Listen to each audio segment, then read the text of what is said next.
Greetings, comrades, and as we continue our series of shotgunning various games that I bought during the Steam sale, which is unfortunately now over, today I'm talking about a game which I think is shaping up to be a real gem. As many of you know, I'm a big fan of city builder games.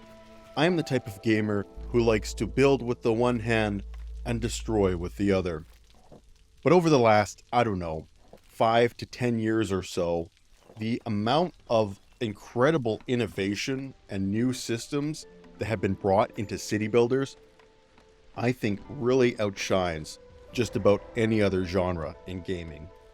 The one game in particular blew my mind, and I think blew a lot of other people's minds, and really showed me what was possible with a city builder.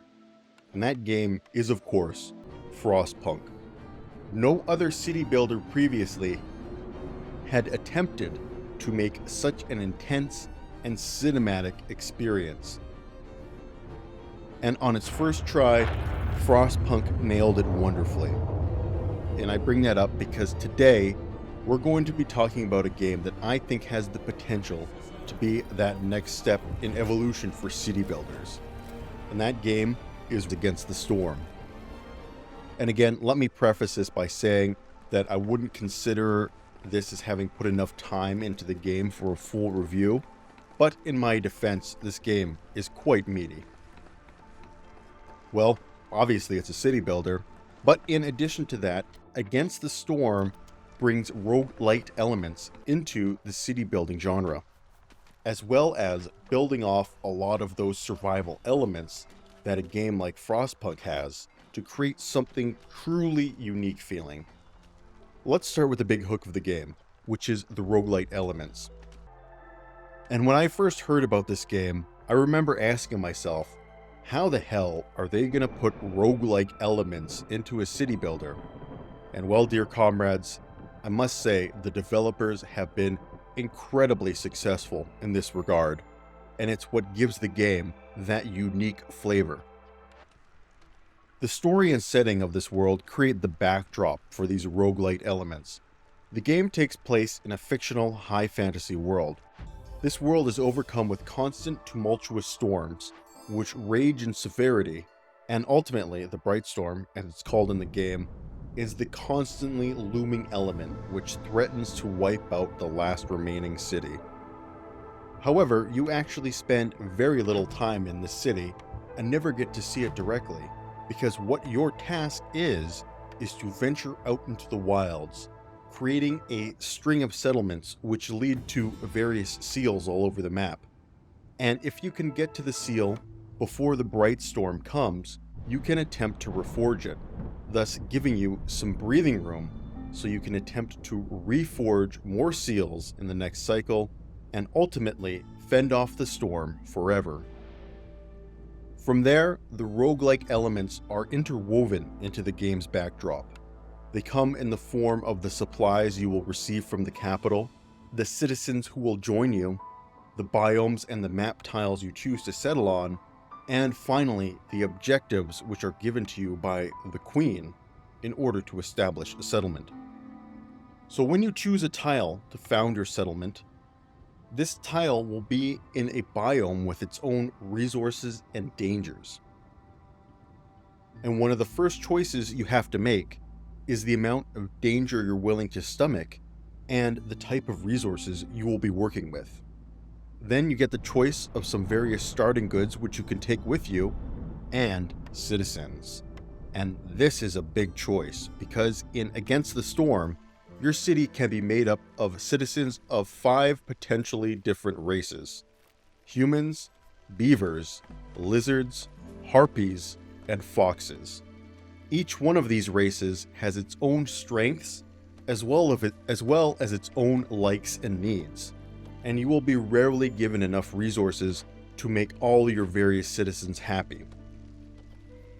And which citizens you end up choosing will help set the pace for your run. For example, if you're in a biome which has an abundance of wood, you might want to make sure you take some beavers in your starting citizens, as beavers excel at harvesting wood.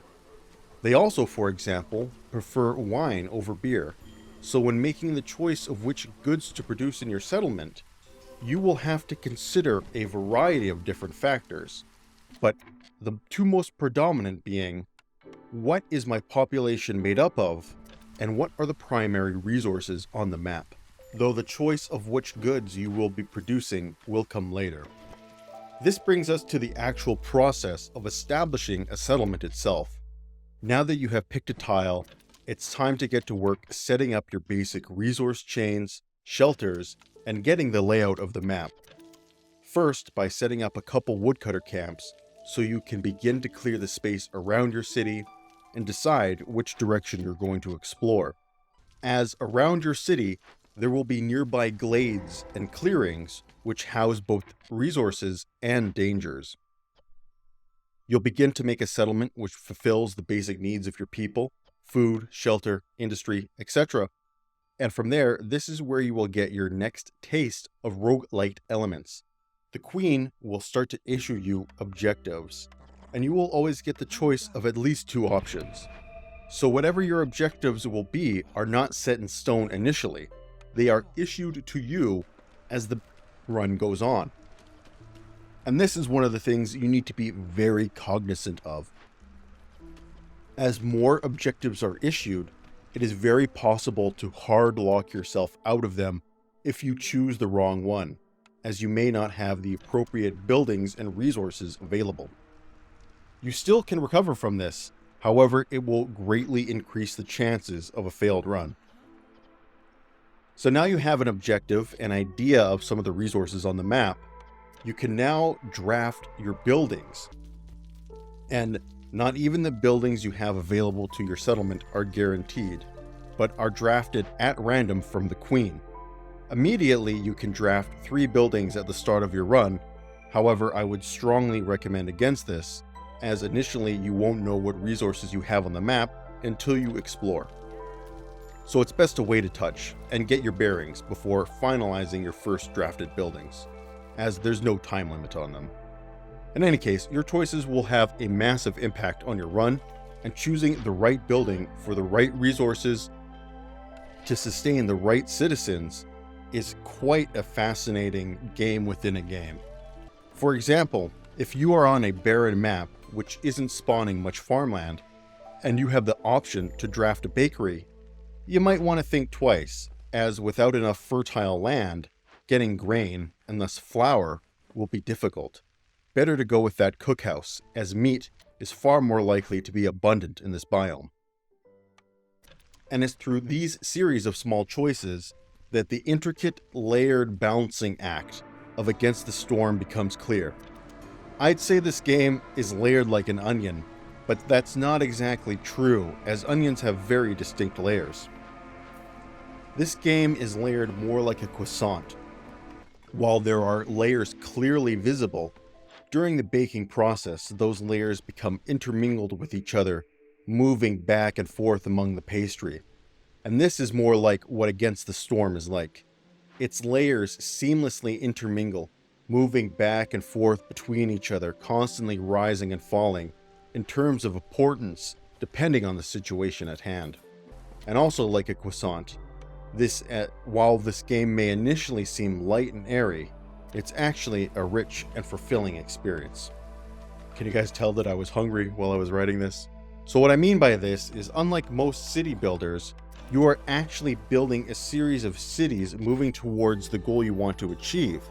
And generally speaking, whether or not your settlement is going to succeed is decided pretty quickly, as to complete a run usually only takes between an hour or 2. As the game does a good job in keeping the pressure on, but not in such a way that it feels overly oppressive. What happens is that over time, if you're not completing your objectives or you're losing villagers, you'll see a red bottom of the screen, which indicates the Queen's impatience with this whole settlement building endeavor. And if that red bar fills up faster than the blue bar beside it, which represents your progress towards establishing a stable settlement, you will then lose the run, make no progress, and get no rewards. Every time you start your settlement, you're going to need to start thinking about the resources on the map and the buildings you will potentially draft, and the objectives you will potentially have. So every time you make a decision in this game, all future consequences of that decision have to be considered. And again, while this may sound oppressive, the fact that the layers of this game work so seamlessly make it all come together very satisfyingly. And you can figure out what's going on only after a little bit of time in the game. Your strategy quickly becomes a mix of one which is tried and true tactics and build orders, combined with the flexibility needed to tackle upcoming and unknown threats and objectives. And this tug of war gives the game a ton of depth. At the time of recording, I feel like I've only scratched the surface of Against the Storm, and I've already sunk a pretty good amount of time into this game. At this point, I should remind you guys, it is still an early access game. That being said though, it does have all the positive signs that you would want in terms of a set of developers that actually care about the early access game. Regular updates combined with strong community feedback. So while this is an early access game, I feel pretty confident in saying that it comes to one of the most complete feeling early access games I've played in quite some time. What's funny about Against the Storm is that, well, yes, it is definitely a city builder, and it feels like a city builder. It doesn't feel like Frostpunk, which I do believe this game does take considerable inspiration from. Instead, it almost feels more like a real-time strategy game, but the enemy is more so the environment than actual soldiers or units that you will have to contend with. As I mentioned before, in this game, you don't just build one city, but rather a series of settlements. And as such, over time, you develop a pretty solid build order that you're trying to execute as fast as you can. In fact, a major part of the game is executing your build order faster than the game can prevent you from doing it. And it has a similar feeling to, for example, building up your base fast enough to prevent an early rush or something along those lines. It's a very cool and fun dynamic that makes Against the Storm feel like its own unique game, even though it does clearly draw inspiration and influence from others. And with that, I think we can move on to the visual aesthetics and the music. You guys have been watching the video, you've seen the footage of this game, and while in my opinion it may not be the most graphically intense game I've ever seen, it has a very strong art style that draws everything together. Its unique world and races within your city give rise to very unique and interesting looking building types. Backgrounds and forts pop with an imaginative art design, and the resources you need to collect in it and events you encounter all stand out on the map, again with that visually distinctive art style. All in all though, this game is not foundationally built on its graphics. Its graphics and art design are more of an aesthetic to tie its systems and gameplay together, rather than a showpiece in and of itself. Its music, too, is also enjoyable and pretty non-offensive background music. It does a good job in creating that foreboding sort of atmosphere that the game is trying to portray. The main theme in particular is my favorite. Its simultaneously calming yet eerie piano melody certainly sets the mood for your next run.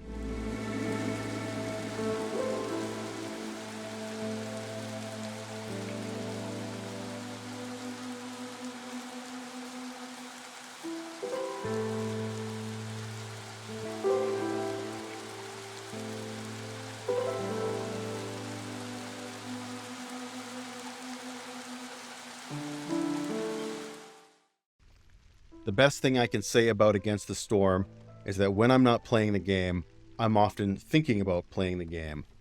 I will be thinking about ways that I can optimize build orders, or building chains, or resource production, or how I can overcome particularly difficult maps and obstacles. All these sorts of thoughts are going through my head when I'm not playing the game. And to me, this is one of the most ringing endorsements you can give a game, particularly a game like this, which is meant to stimulate and challenge your mind. So all in all, if you can't tell, I'm particularly happy about this game, and I think it's a very easy recommendation to anyone out there who loves city builders and is particularly looking for a city builder with a new and unique style of gameplay to offer. Where I won't go as far to say is that if you are a fan of roguelikes in general, I don't honestly know if you will automatically be a fan of this game. In the sense that if you've never played a city builder game in your life, and have only played roguelike games, I'm not really sure how much of that is going to translate over for you. It definitely seems more of a game that's built for fans of city builders with roguelike elements, rather than a game that's for fans of roguelites with city building elements. All in all though, I feel like Against the Storm has a bright future ahead of it. The devs have already created a unique and enjoyable city builder with an incredible amount of depth and strategy. It's a game I will certainly be coming back to time and time again in the near future, and potentially even in the distant future. And with that, I think I've said my piece on Against the Storm. I hope you guys found this to be an entertaining and enjoyable little review, and I'll catch you next week for another video. And until then, this has been the Comrade signing off for now, and until next time, you guys take care.